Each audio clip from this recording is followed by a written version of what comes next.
Finally అయితే ఒక omelette ముక్కన అయితే అయింది. ఇది ఎవరు తింటారు మరి, ఎవరు తింటారా ఇది?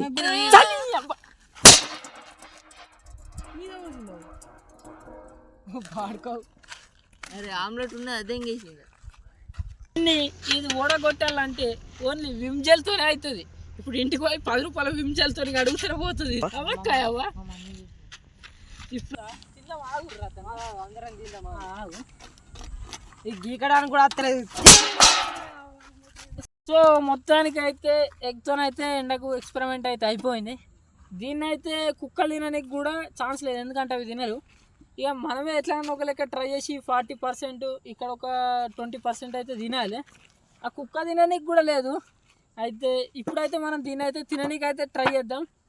అరే తింటారా? అరే దీన్ని తిందాం. అరే అరే అరే ఆగురా, తిందాం ఆగురా, అందరం తిందాం. ఆగు.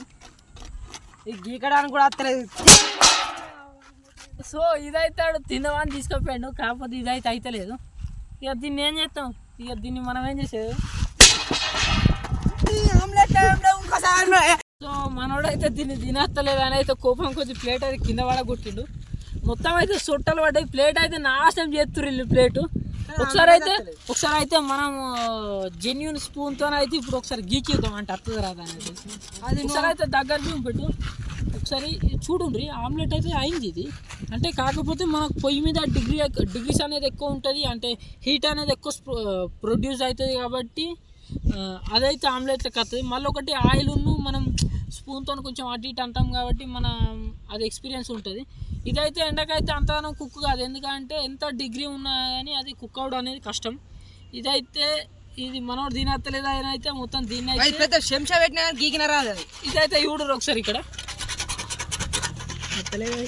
దీన్ని ఇది ఓడగొట్టాలంటే ఓన్లీ విమ్జల్తోనే అవుతుంది. ఇప్పుడు ఇంటికి పోయి 10 రూపాయల విమ్జల్తో అడుగుతారా పోతుంది. అవ్వకాయవ్వా ఇప్పుడైతే దీన్ని గీకి చూద్దాం. ఈ ప్లేట్ ఇంటికి తీసుకోపోతే ప్లేట్ మర్రేసుడేమో కానీ నన్ను మర్రెత్తారు చీపిరి. ఇప్పుడైతే ఓకే, ఇదైతే మొత్తానికైతే తిననీకైతే కాదు. అరవింద్కి ఏమనిపించిందిరా ఇది ఎక్స్పెరిమెంట్ చేసినాక? తిన్నామని అనుకున్నావా? నిజంగానే అనుకున్నావు కానీ అట్లా కట్టుకోపోతా అనుకున్నాను.